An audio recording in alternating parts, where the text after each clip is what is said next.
Hello, thank you for joining us. I'm Jennifer Holmes, Dean of the School of Economic, Political, and Policy Sciences, and today it's my pleasure to introduce you to the latest in our pandemic series with a focus on education policy. You know, there have been a lot of changes due to COVID, but one that's the most concerning is the possibility of disparate outcomes on education and inclusion and equity across all levels of education. So here today we have a number of speakers to help us dig into this top pressing policy issue. So first of all, before I introduce our panelists who are joining us today, I want to acknowledge the assistance and really a lot of the hard work that went into not just this presentation, but the work that's going to be presented behind it. So Holly Kosevich, who recently joined us as an assistant professor of instruction here in EPS, she works with the Texas Schools Project to develop research projects to inform post-secondary education policy. So prior to joining UTD, Holly was director of policy development at the Texas Higher Education Coordinating Board, where she worked with agency leadership to identify challenges facing post-secondary institution and students, and partnered with external organizations to produce evidence to help address those challenges. Now, joining us today, we have two faculty and we have a special guest. So first of all, let me introduce Dr. Rodney Andrews. Dr. Andrews is fellow of the Vibhooti Shukla Professorship of Economics and an associate professor. Dr. Andrews has been a leader in translating policy impact of his research to a broader audience. He served as the director of Texas Schools Project from 2001 to 2015, and currently he's the center's research director. He's widely recognized in his field, and he currently serves as a board member of the Association for Education, Finance, and Policy, and previously he was a board member of the National Economics Association. We're also joined by Dr. Trey Miller. He joined us just this year as an associate professor of economics. His research expertise is on post-secondary education policy, and previously he was a principal researcher at the American Institutes for Research. This summer, he's going to move into the director position at the Texas Schools Project. The Texas Schools Project supports academic research to improve academic achievement and success in post-secondary education. So he will build on his decade of experience in ed policy research and has established relationships with Texas policymakers and practitioners. Now, finally, it's a real pleasure to introduce Dr. Ginger Gossman, Dr. Gossman is Senior Director at the Texas Higher Education Coordinating Board. She joined the staff of the THECB in December 2011 and has served the agency in several roles since then. She now provides support to deputy commissioners for two divisions in the agency: data analytics and innovation in academic affairs and workforce education. She is very well versed in coordinating board data, having served as the director of planning, and she is well versed in policy, having led a division dedicated to innovation and policy development. Gossman studied anthropology and sociology as an undergraduate at Miami-Dade College and Florida International University, and as a graduate student at the University of South Alabama. She then completed a PhD in demography at UT Austin.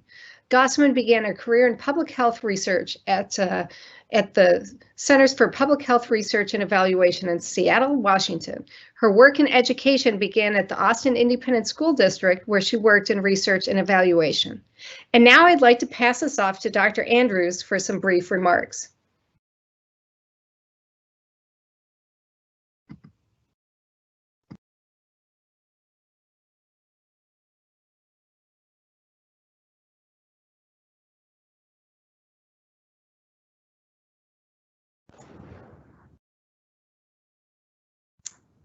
Hi, Dr. Andrews.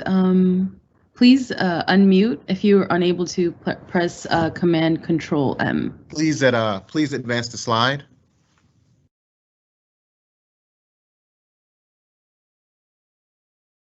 Thank you. So our outline for the day will be as follows. I will begin by discussing some post-secondary enrollment patterns during the pandemic with data drawn from the National Student Clearinghouse. I will then follow up with implications for policy and practice with a focus on what the state of Texas has done and plans to do in response to the pandemic. From there, we will segue to Dr. Miller, who will discuss an innovative study that he is working on at the Texas Schools Project, along with Dr. Kosowitz, to provide some more in-depth information that builds on what we're capable of learning given the National Student Clearinghouse data. From there, Dr. Miller and Dr. Gossman will discuss perspectives from Texas policymakers, and then I look forward to a rousing set of questions from the audience. Okay, so let's advance the slide, please. Okay, we'll now begin the post-secondary enrollment patterns. Please advance the slide. All right, so thematically, the way that most of these slides are going to work, it's going to be a comparison of enrollment changes from fall 2018 to fall 2019, which is what you see in the sub panel on the left, which gives us a visual representation of undergraduate enrollment. And then we'll have a similar pattern on the right, which gives us changes in graduate enrollment, where in the sub panel in figure 2, we'll look at changes from fall 2018 to fall 2019, and then changes from fall 2019 to fall 2020. Okay, right. So one thing to note is that overall undergraduate enrollment is down by 4.4%. Okay. Now the thing to note is that there's a great deal of heterogeneity with regards to those changes. And in particular, the largest sectoral decline in education happens with public two-year institutions, which are down by 9.5% when we look at the changes from fall 2019 to fall 2020. Notice that we see the magnitude of the decreases are larger as we move from the fall 2019 to fall 2020 when we examine undergraduate enrollment. Okay. When we examine graduate enrollment, we see that overall enrollment is up by 2.9%. Now, this is not unreasonable, as there is ample research that suggests that when economic conditions decline, that you do see increases in graduate enrollment. And again, we also see as we move from fall 2019 to fall 2020, there's a great deal of heterogeneity. Overall, again, graduate enrollment is up by 2.9%, but the largest increase is an increase of 7.4% for for-profit four-year institutions. Please advance the slide. Okay. Right. Here we have a similarly themed graphical representation of changes in undergraduate enrollment.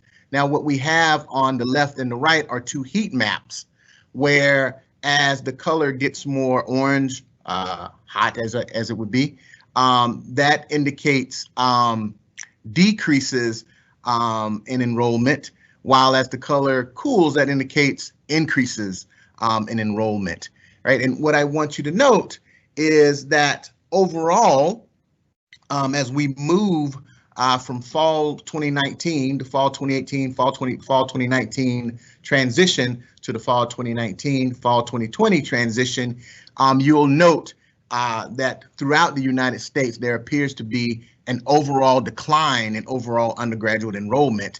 And what these heat maps demonstrate is a great deal of state, interstate heterogeneity, that is differences in undergraduate changes in undergraduate enrollment across states, right? So regionally in the Midwest, there's a decrease of 5.7%, in the West, a decrease of 4.7%, in the Northeast, a decrease of 4.4%, and in the South, a decrease of 3.8%. If we focus on Texas specifically, in fall 2019, you'll notice that it's light blue. That indicates a small increase in undergraduate enrollment of 0.6%, but by fall 2020, that transition indicates that undergraduate enrollment in Texas had declined by 3.6%.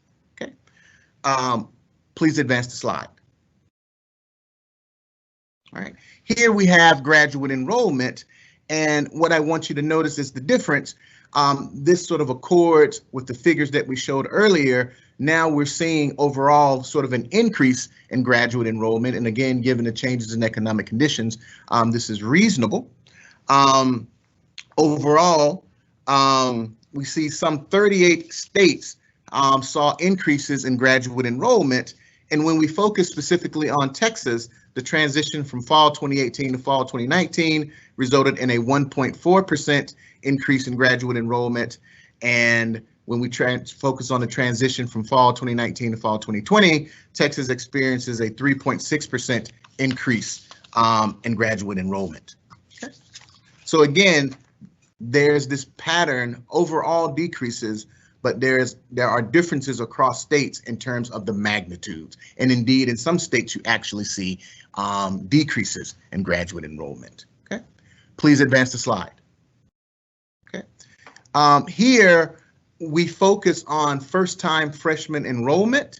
Again, with the same pattern, first panel focuses on fall 2018 to fall 2019. Second panel focuses on fall 2019 to fall 2020.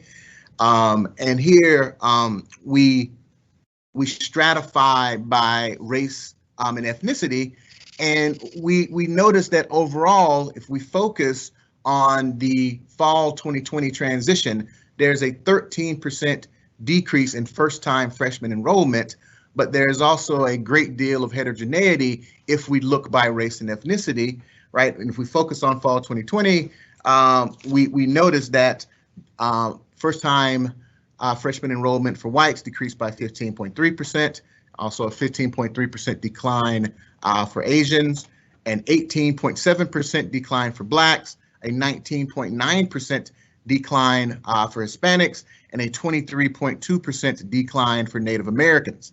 Of note, for Hispanics, the transition from fall 2019, we had a small 1.3% increase, and notice that flipped with a large decrease for the fall 2020 semester.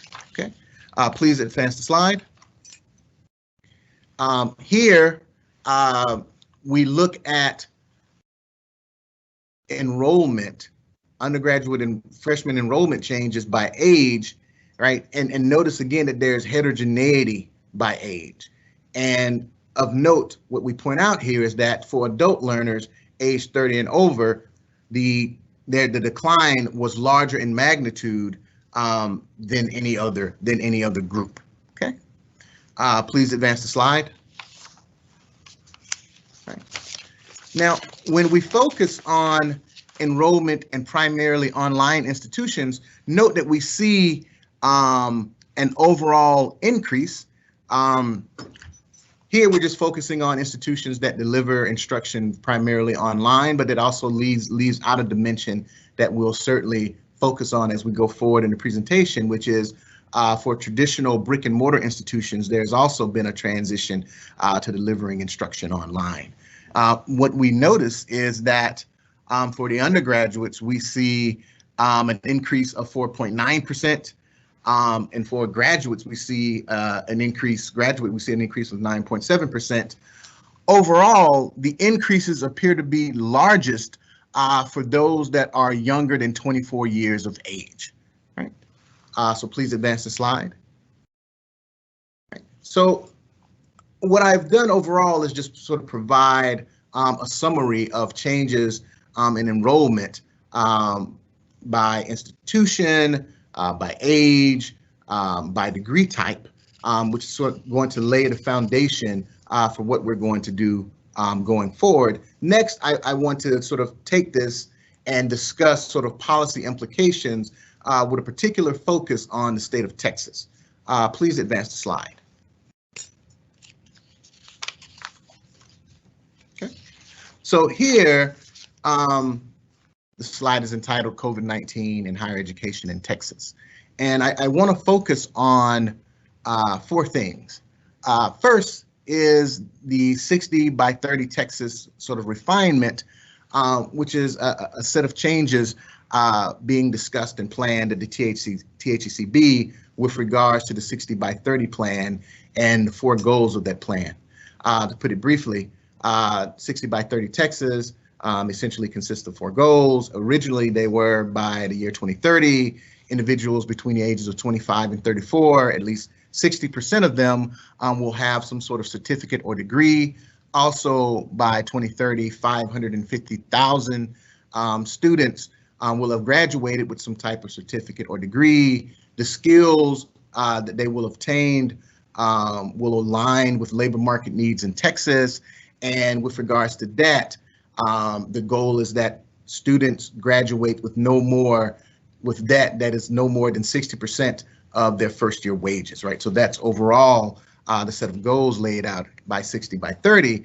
But given the pandemic, right, and these changes, the state is responding by thinking about sort of refining these goals so that we can provide an educated workforce that can support the needs of the state of Texas. And in particular, one of the goals that they're espousing is an expansion in terms of considering that age group between 25 to 34, right? They're going to examine more ages than that. Given that the pandemic and the effects of the pandemic have varied according to race and also age, there's also been a particular focus on making sure that all Texans, particularly those that have been most drastically affected by the pandemic, have access to resources to better ensure that they meet their educational goals. The state of Texas, of course, has responded, in particular, making use of the governor's emergency educational relief funds from the federal government, and that's been used to support several programs. In particular, in the fall of 2020, some 93 institutions of higher education received an emergency grant, which supported approximately 41,000 students. Some of the funds were also used to support some state scholarship programs, for example, the Tuition Equalization Grant, the Towards Excellence, Access, and Success Grant, the Texas Grant, as well as the Texas Educational Opportunity Grant. Some of the GEAR funds were used to support those efforts. And some of those funds were also in the form of grants to enhance online learning support, right? So this is evidence that the state of Texas has been proactive in terms of trying to take those funds and use them to support higher educational activities in the state. And finally, the final point is we want to think carefully about sort of these pipeline issues. COVID is having an effect on K-12. It's having an effect on the pipeline, the transition from higher ed, from K-12 to higher ed, and transitions from different components of higher ed. And so we need to think strategically about the choices that students are going to make given the circumstances that they face given the pandemic. And that allows me to segue into an excellent study that will be performed by Trey Miller using data at the Texas Schools Project that hopefully will provide some answers to that question. So with that said, I will transition to my colleague, Dr. Miller. Thank you. Thank you, Dr. Andrews. I'm getting an echo. That's better. Okay. Can you go ahead and advance to the next slide, please? So thank you again, Dr. Andrews, for that great summary of the data from the National Student Clearinghouse Research Center, giving us an interesting and useful national perspective on enrollment patterns since the pandemic. And for your reflections, some great reflections on what they mean for Texas. Our goal with this study is to go deeper than what was possible with that national data, and we're able to do that because of the great state administrative data we have in Texas, and we're able to house here at UT Dallas in our Texas Education Research Center, which is within the Texas Schools Project, which I am involved with and will be moving into a director role in the summer. And so just want to give a kind of overview of why this data is so great. Many of you may be familiar with it, but others may not. But this is data reported to state agencies across Texas on all students in public K through 12 schools, public and private institutions of higher learning in Texas. It contains data from the Texas Workforce Commission on labor, unemployment insurance, and earnings. And so it's one of the best data resources for doing education or labor research in the entire country and world.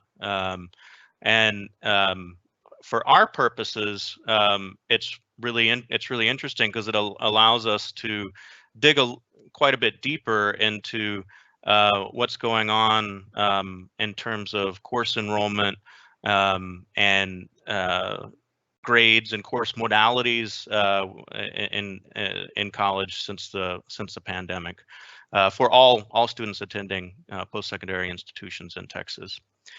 So next slide. So our goal with this study is to provide state policymakers and college leaders with useful information to plan for needs as we emerge from the pandemic. So I say plan for needs as we emerge from the pandemic. One of the nice things about that National Student Clearinghouse study is that that data is collected and was able to be made available quite quickly in the middle of the pandemic because it's reported to the National Student Clearinghouse on a ongoing rapid basis. One of the limitations of the Texas administrative data is it's reported to the state agencies, the TEA, Texas Education Agency, the Coordinating Board, and Texas Workforce Commission on a regular basis for reporting purposes and compliance purposes, and there's a considerable lag.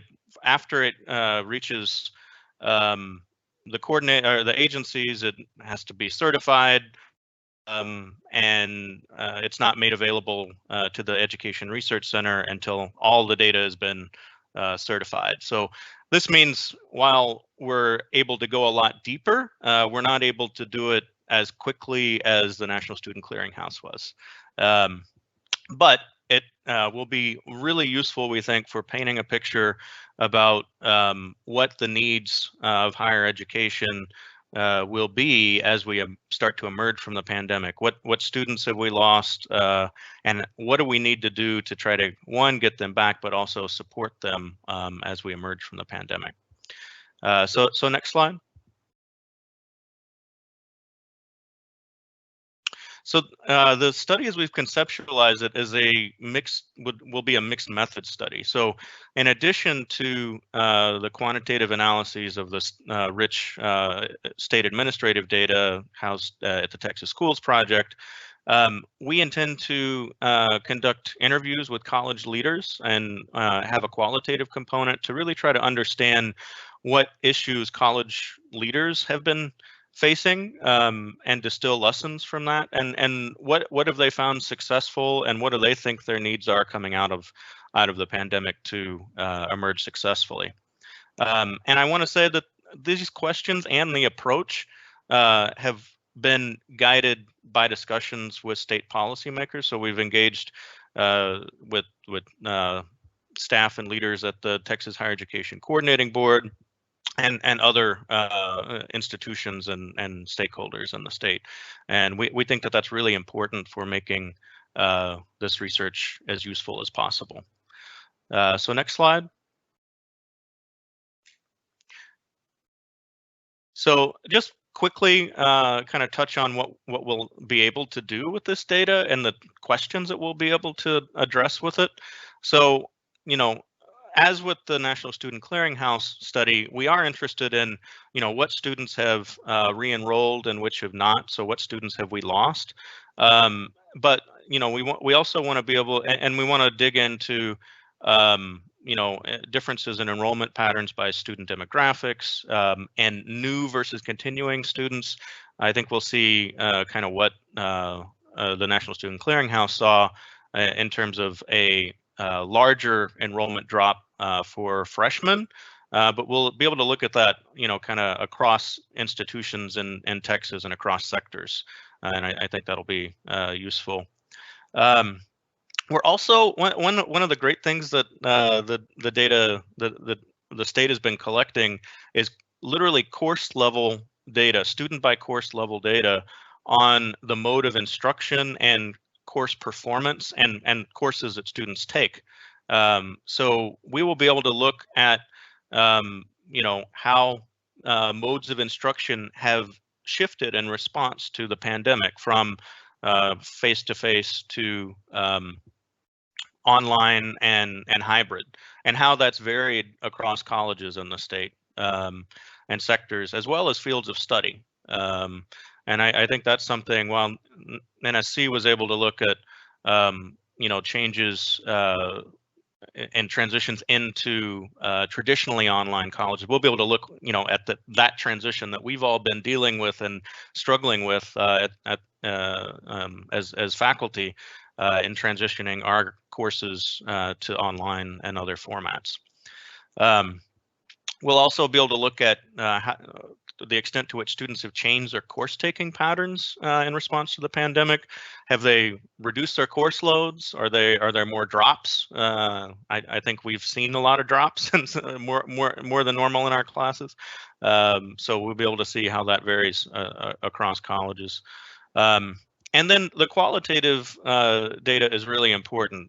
So this last question, specific challenges that colleges have faced during the pandemic and strategies they found promising in addressing them, and really looking to the future.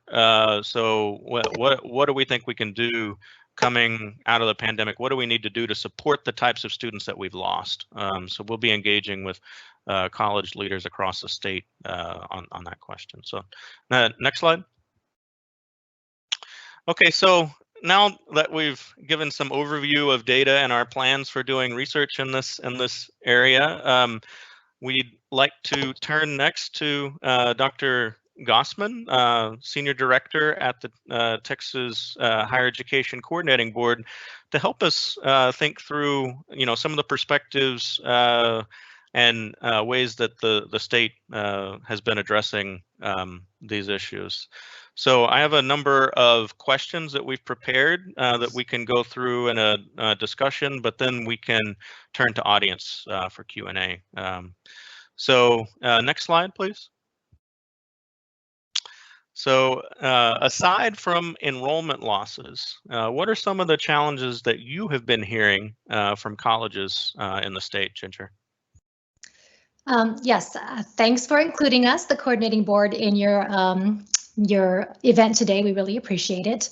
And this is a great question. So, one of the foremost issues we're hearing from colleges is that they continue to grapple with a public health model of continuous improvement, meaning that the information on what is best in terms of public health practices does continue to shift as the science continues to learn more about the virus.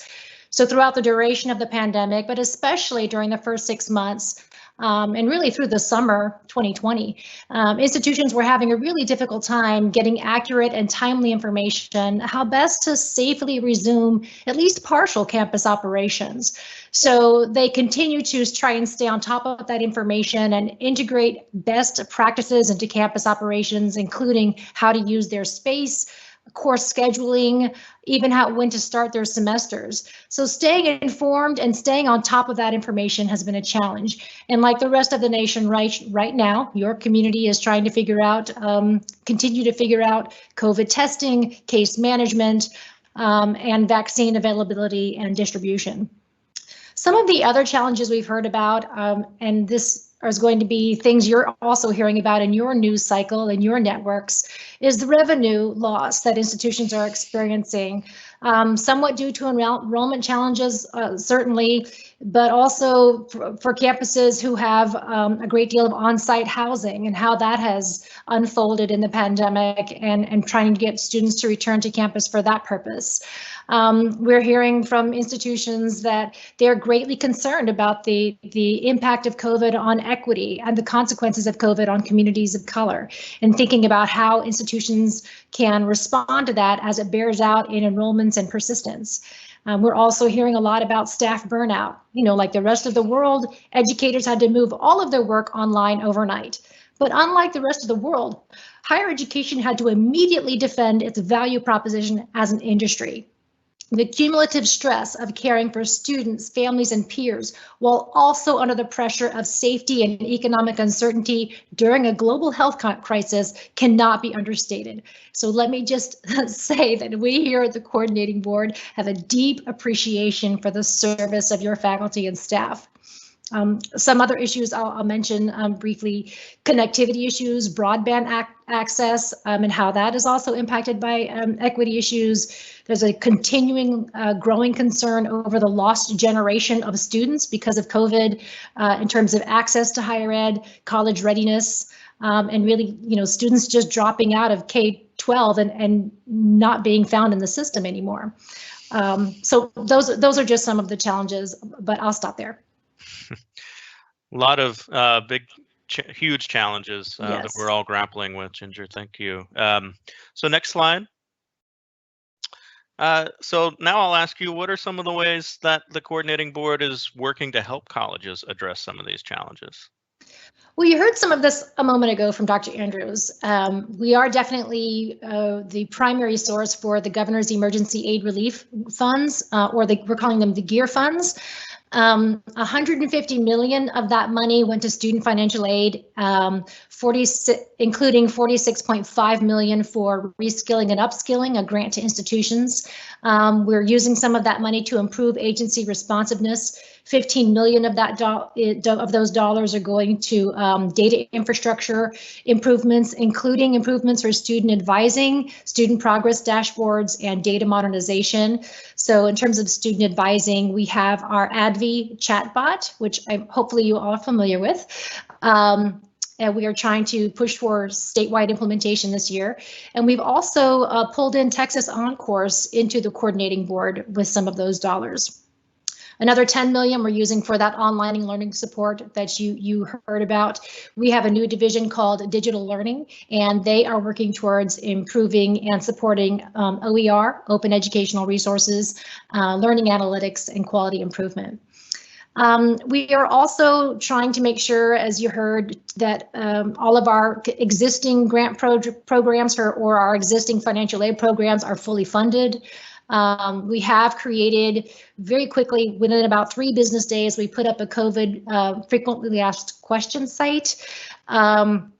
And we have addressed all of the questions we have received with responses based on agency collaboration across divisions within our agency, but also hearing from the field what information is needed. Also working closely with the governor's office to make sure that the questions get the best answer, including any governor's waivers that were needed for that. So those FAQs, we try to keep them up to date as possible. If they're not up to date, that's my fault because I'm responsible for the site. We're also working on strengthening our partnerships with institutions. That's really been a focus of our new commissioner, Commissioner Keller, is really making sure we're a partner for the field. And we're also, leaning into existing programs that can advance completion, such as our Grad Text program, which is a program that re-engages adult learners who stopped out and bringing them back and helping them finish. Wow, sounds like the pandemic has kept you really busy too, Dr. Gossman. Thanks for all you're doing. Next slide. So I'll ask you, what can colleges do to help re-engage students that we lost and support them to complete college? This is a great question. So, I think one of the recommendations we have for you, because you know your students and you know your faculty and staff. So leverage your strengths. So talk about the high value credentials that you are already offering as protection against unemployment, because we know from research that people who have a bachelor's degree or above experience unemployment at much lower rates than people who do not have those credentials. So really point to that kind of data, point to that kind of messaging as you're trying to get students to enroll or get them to come back. You already have an amazing asset at your institution that you can leverage. Your career services offices. You know, we in higher education, we're not always making the connection to how the education you offer doesn't just prepare students for a job. You have a division or an office on your campus that will help them find a job. So leaning into that as a service that you provide and making students or potential students aware that you will help them find a job, I think will be very comforting to them.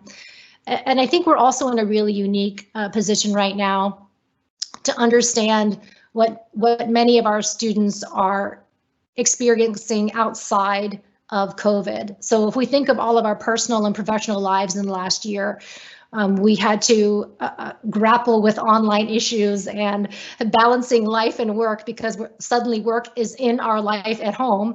And having, you know, that fear of, is our industry stable? Is my, you know, some of us may be even worried, is my job stable? Your students experience that all the time before and after the pandemic. So thinking about how you can create empathy around that for your students, you're already doing it. I know you're already doing it, but I think that may be something else, another strength you can leverage. Certainly, if it's possible, you know, use your gear funds to the full capacity to help students come back and complete. Prioritize any emergency aid you can offer to students to help them identify and overcome financial barriers to enrolling or re-enrolling. If you're not already thinking about degree reclamation projects, I encourage you to do that, because there are projects out there that can help you think about how to create an environment that welcomes adult students so that they will come back and complete. And then also you might try to look for those rare success stories. For example, in Texas, Odessa College is a success story. Their enrollments are higher now than they have ever been. And it's because they took a hard look at their policy and made some really courageous decisions about how to encourage people to enroll and re-enroll. So finding those success stories and leveraging whatever you can from those practices. All really great suggestions and helpful advice. I was particularly, you know, definitely agree with the point about finding this is an opportunity to build empathy, and I hope that we all come out of this pandemic, you know, as with better understanding of what we're all dealing with, and I think that will service every organization better. So, but thank you for the suggestions. Next slide. I'm interested in how research has guided the coordinating board's work to address the pandemic. Yes, I love this question with my background in data and policy. Thank you. So I have some links I would love to share with you, but I don't think I have access to the chat, so I'm going to share them after the fact. One of the things we've really been looking at, and our commissioner has been very excited about this partnering, the Brookings Institution, they have an area of focus called Workforce of the Future. And we have been working with their team to think about how to forecast what jobs will be open and how higher education can help meet those demands. So right now we have a tool available where the audience is, it's intended for institutions of higher education as the audience, as the end user. And you can find it through our Gear Grant page, but again, I have a link I can share later. So what this tool does is it creates an image that shows you by your workforce region, what are the jobs in high demand and what institutions are responding to that. It uses a combination of data that's available to us. You've mentioned some of it earlier. The Texas Workforce Commission data on wages and employment. We're using MZ occupational employment data, and we're also using Burning Glass data for online resumes. So this tool combines a number of different data sources. And as part of our work in growing grad techs, they are also working on a student-facing version of this tool now. So that is one we are very much looking towards. Brookings and their workforce of the future, that kind of thinking about how to maintain momentum or gain momentum in terms of filling open jobs. We're also looking at the Strata Public Viewpoint. I'm not sure if you've been following that, but it's a work and education survey. And I think for a while they were doing weekly surveys to try to understand what people's intentions were related to higher education. So that's been really helpful for us to try to follow the needle on what the public is thinking about higher ed. And then in addition to research, we are also really just trying to be good partners in the state, but nationally as well. We are working closely in consultation with chief academic officers in other states. And some of this correspondence is happening through SERB and SHIO, if you're familiar with those organizations. So I know our commissioner has been talking to other states on a pretty regular basis to try to understand what's working for them and can we make that work here. That's great. Thank you, Ginger. Next slide.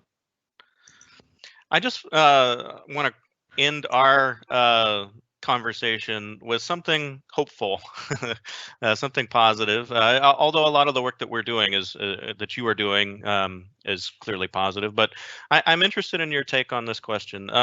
What gives you hope about the future of higher education?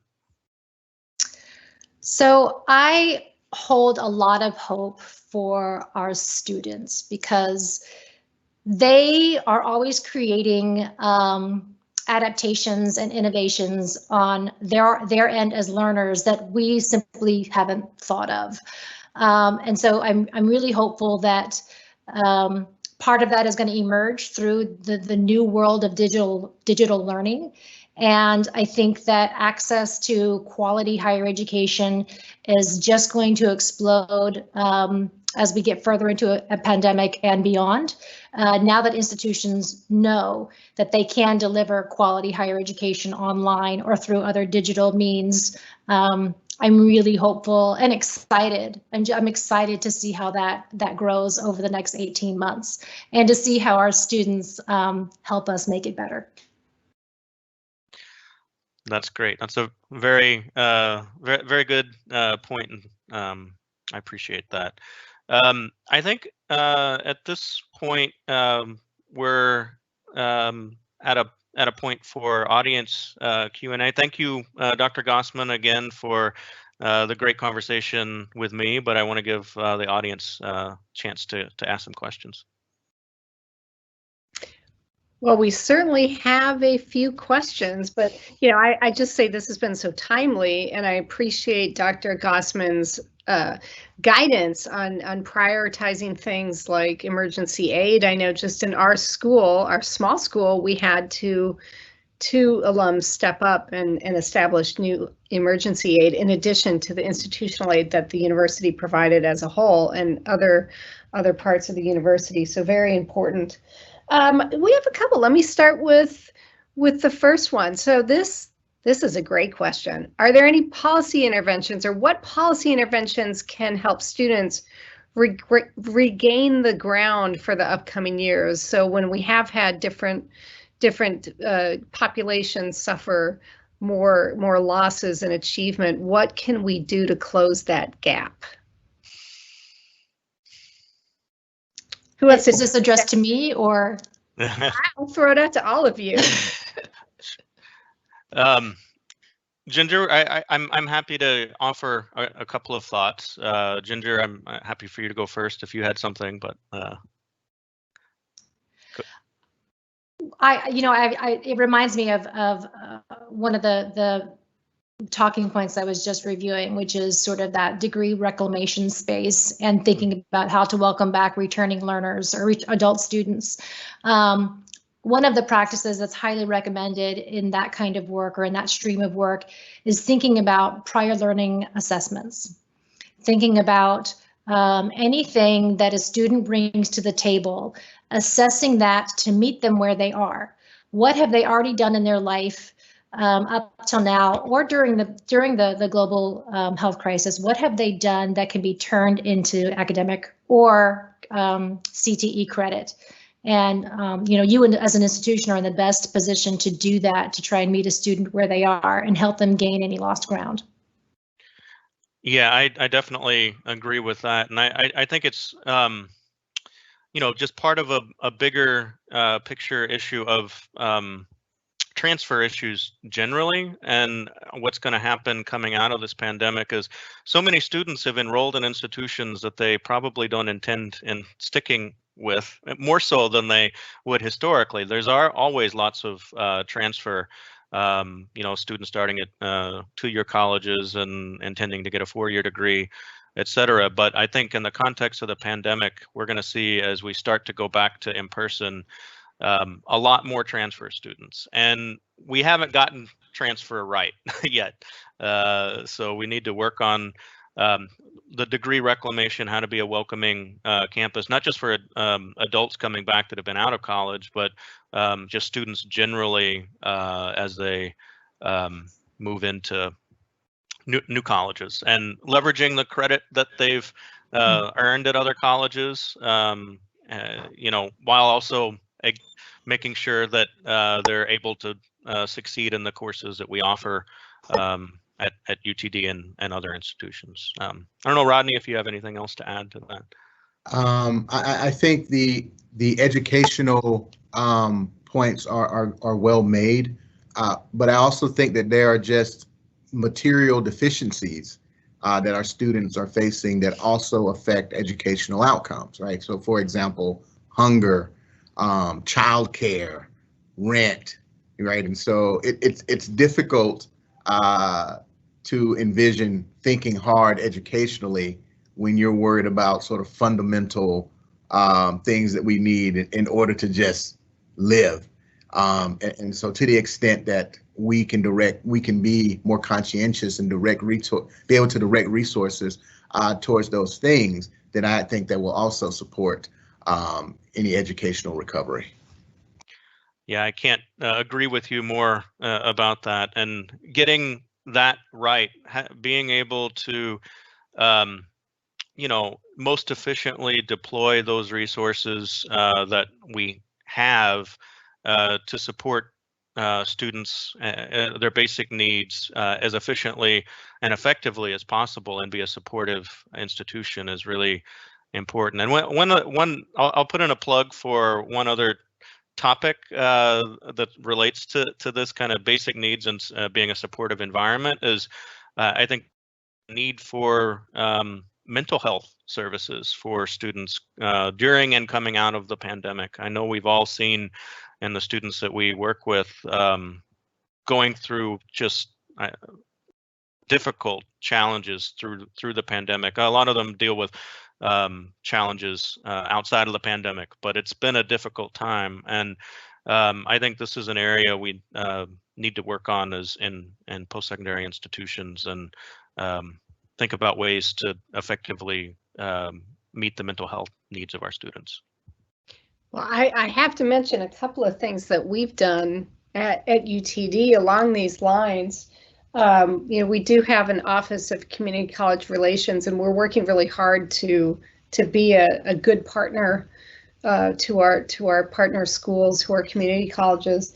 A while ago, we eliminated a lot of prescribed choices for that core curriculum to be more flexible. We did that across almost every degree in the School of EPS to be transfer friendly.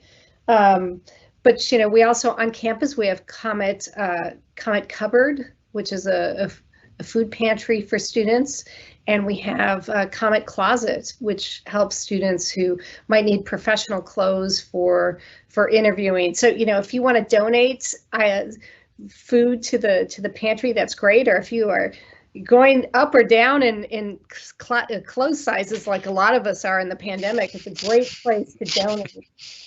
There's certainly more we can do along those lines. I'm very, very worried about retention and graduation rates, but you're right, there's nothing worse than having debt and not having a degree. And I think we're all very eager to work to address those issues. I guess one question I have for all of you is, what of these new modes of teaching do we need to keep that can help us get some of those people back in the classroom to finish their degree and to help us increase retention rates? That's something I'm very interested to see out of TSP or the coordinating board. What of these innovations do we need to keep to help our students succeed?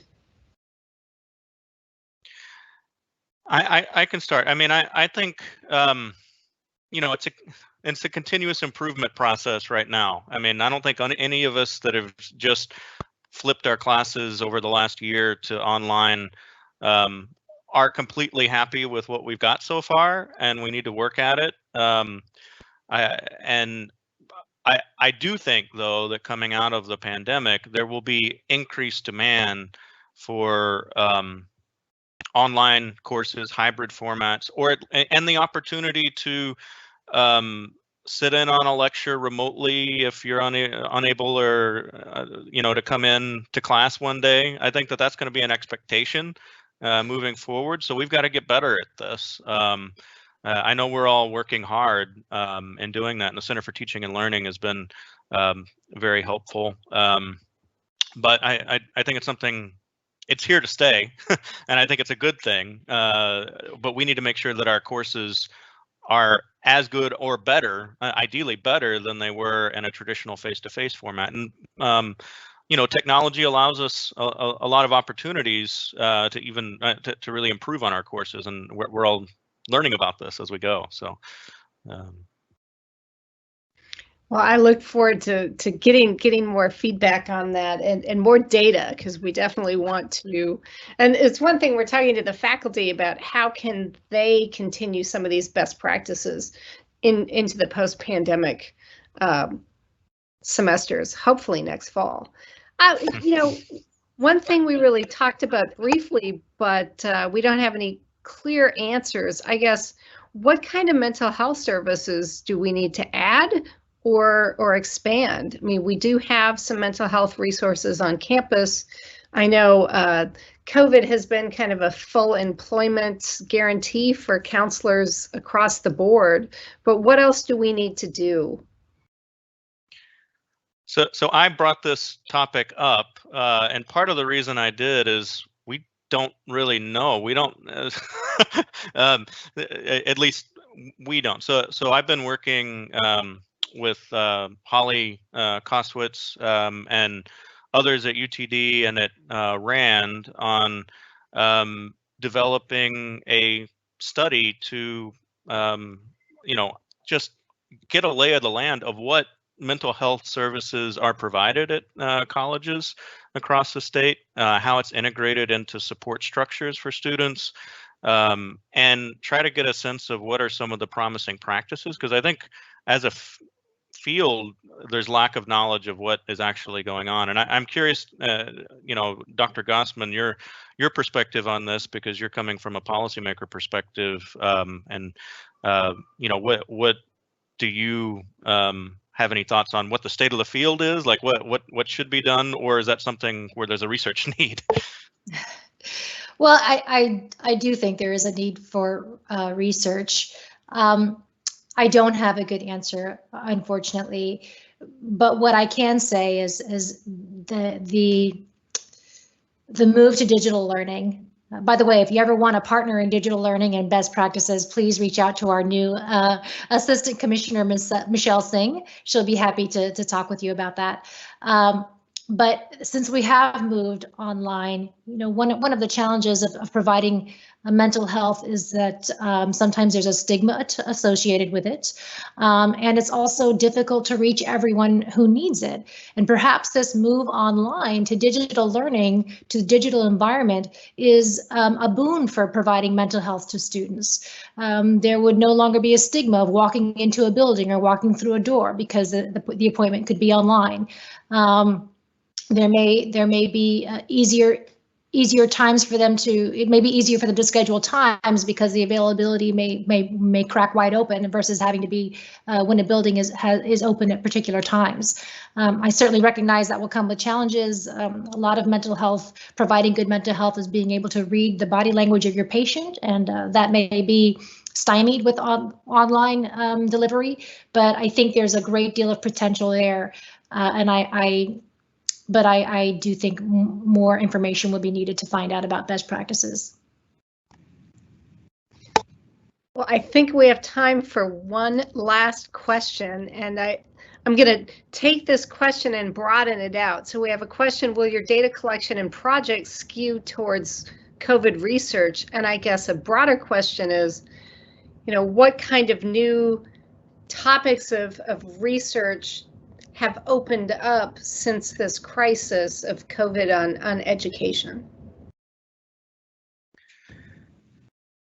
I think the research community has tried to respond, and I think a useful thing is to try to get the data in real time.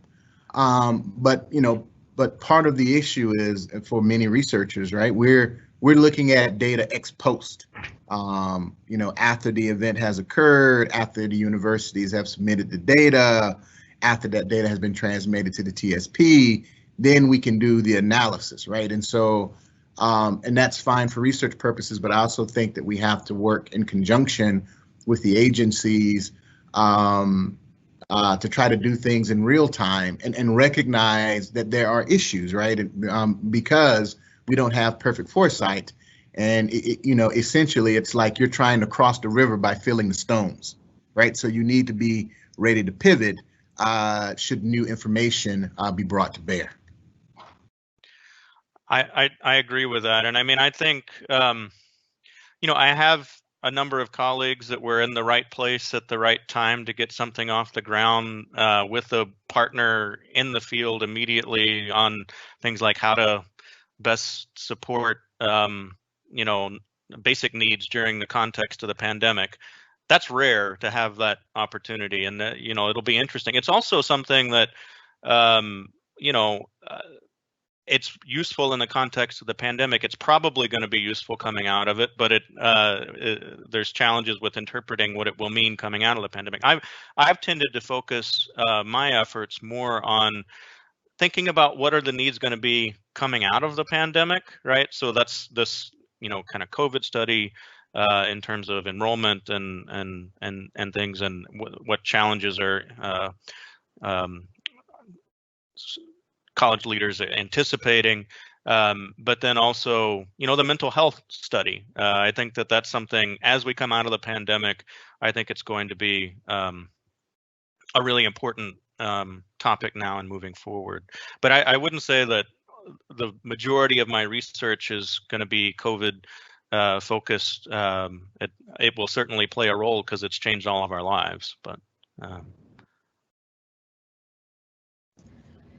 all right. Well, we have a comment actually from one of our students who says a lot of professors have expressed support, but he or she is calling for more flexibility with students around due dates and the rest as they're going forward. And I'll speak directly to the student. We have absolutely encouraged our faculty to be as flexible as possible and to take into account that students are struggling with a lot, not just technology, but other issues and hardships that come to COVID.